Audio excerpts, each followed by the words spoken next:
it's done. We'll talk a little bit about the rib chair. We wanted to bring Riptide up here. Riptide, if you guys were on a lake, we were going to surprise you. Amphibious version, drive it around the lake and up on land, but there's no lake around here, and a couple of our machines right now at other shows. But this is really kind of a very important thing we'll talk about, which is the most important thing you can do in life is giving back. That's the rib chair. We'll get into that a little bit of what we do and giving back to the guys that have given so much to us. I'll kind of get into it a little bit and jump in and really what sets us apart and what we've had to do to make it. I'll kind of get into the first rule really is when you say you're going to be somewhere, when you say you're going to do something, what's coming out of my mouth next? Do it! It's huge. And it's so simple, and people, yeah, whatever. You know what I'm going to do? Yeah. Hey, buddy. Hey, Scott. You know what?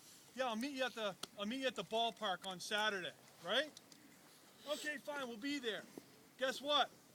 You don't show up. Next time you talk to Scott, hey, I'll meet you there again. You don't show up. Kind of sounds really trivial. Not really a big deal. But I'll tell you why that is so critically important.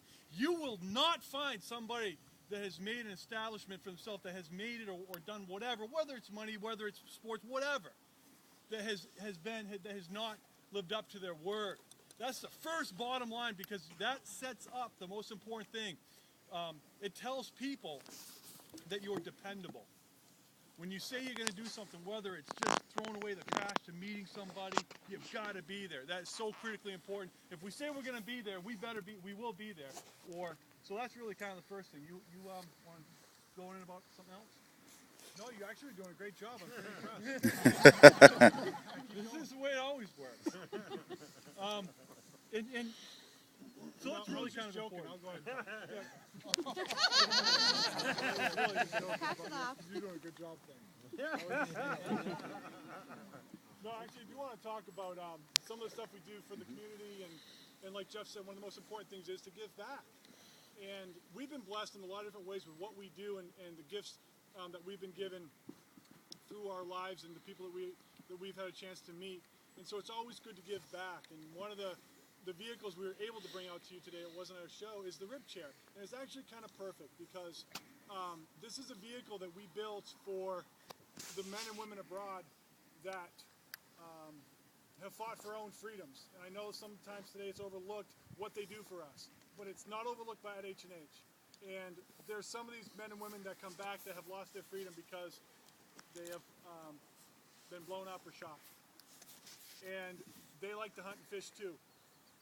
So this is a vehicle that we developed, and a program we're developing under nonprofit to allow these people in the just unfortunate incidents, they can actually get out into the woods and hunt and fish and kind of enjoy a life they once had.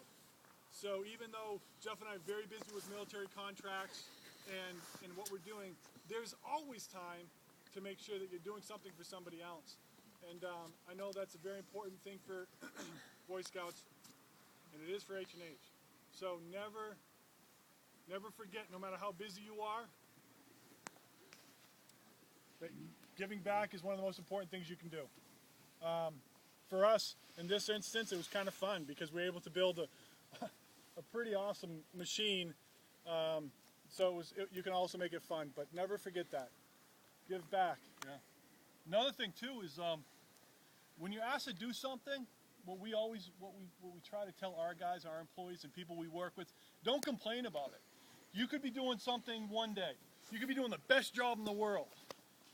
You could be doing the thing you like most, Excel or Word or building, fabricating. The next thing, you're asked to clean the toilet.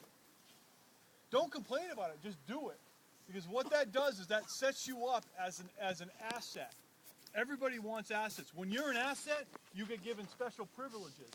When you're an asset, you're soon probably going to be taking over the company or starting your own because you know how to do everything.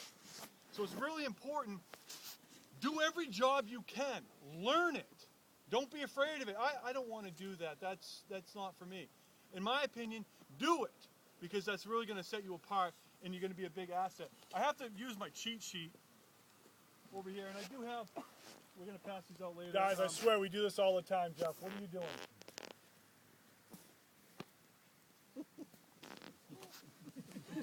I'm just gonna sit down. Oh yeah, this is cool too. I got it. I just did right then. All right, good. This is something from my uncle. My uncle was he played on the Red Sox. He was on the U.S. ski team. He went to Harvard, PhD, did all this stuff, and he kind of taught us this at a very young age. Not much older than any of you guys now. He taught us this when we were 8, 10 years old. He says you want to be the best. A couple things. You want to be the best? Surround yourself with the best. But also make sure whatever your goal is, you do at least one thing per day for that goal. And it doesn't matter how big it is. It doesn't matter if it's just making a phone call or completing a whole project. But the second you stop doing that one thing a day, you're basically, your dream is lost. And talking about surrounding yourselves with the best, that goes into who you guys hang around with at school. You know, right off the bat, it starts young. You know, do you want to talk about that? Are you assuming I hung around some people I shouldn't have at school? No, he's right. You know, and you're, unfortunately, or fortunately, depending on how you look at it, you are judged by who you hang around. And, you know, you do want to surround yourself with good people that care and that are focused and motivated. You know,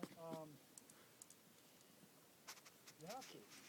You have to. If you don't, you can find yourself down some paths you don't want to be. So, and all you guys are here for a reason because you're motivated already. But just never forget that, you know. I want to get into something else that we talked about quite a bit. Is it on the sheet? Because I can't. No, it's in my head. I don't need the sheet, okay? Those that are overwhelmed by the finish line fail to see it's the starting line that's most important. And we talked about this quite a bit because it's so important. Is there anybody out there that can tell me what that means? Somebody raise their hand. Go ahead, little fella.